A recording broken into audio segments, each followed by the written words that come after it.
Estêvão কি Brazil দলের main man হওয়ার সম্ভাবনা আছে কিনা?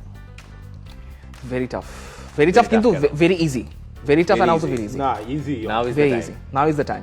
Very tough and very easy বলছি কারণ হচ্ছে এস্তেভাওকে এই যে 4টা মাস আছে, এই 4টা মাসে কনসিস্টেন্টলি পারফর্ম করতে হবে। ধরেন ইংলিশ প্রিমিয়ার লিগের ডিমান্ড এবং এনজো মারেস্কা তাকে যেভাবে খেলাবেন, হয়তো তিনি তার গেম টাইম একটু ইনক্রিজ করলেও করতে পারেন।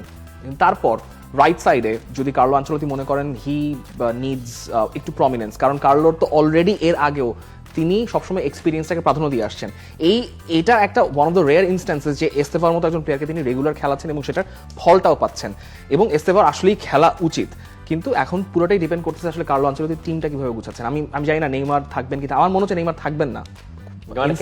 হান্স মনে হচ্ছে নেইমার থাকবেন না, যদি না থাকেন তাহলে হয়তো খেলতে পারেন। রাফিনিয়া তো ধরেন ব্যাক করবে, রাফিনিয়া ব্যাক করবেন। রাফিনিয়াকে তিনি রাইটে খেলাবেন নাকি সেন্ট্রালে খেলাবেন? সেন্ট্রালে খেলানো উচিত, তাই না?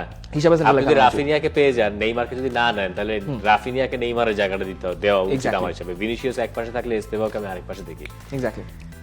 সো এস্তেভাও আমি মনে করি যে এস্তেভাও খুবই ইম্প্যাক্টফুল ফুটবলার এবং এটার মধ্যে তিনি প্রমাণ করেছেন। আর ওয়েসলিটা এটা আরেকটু মানে বাংলাদেশে খেলা দেখার পরে এসে ওয়েসলির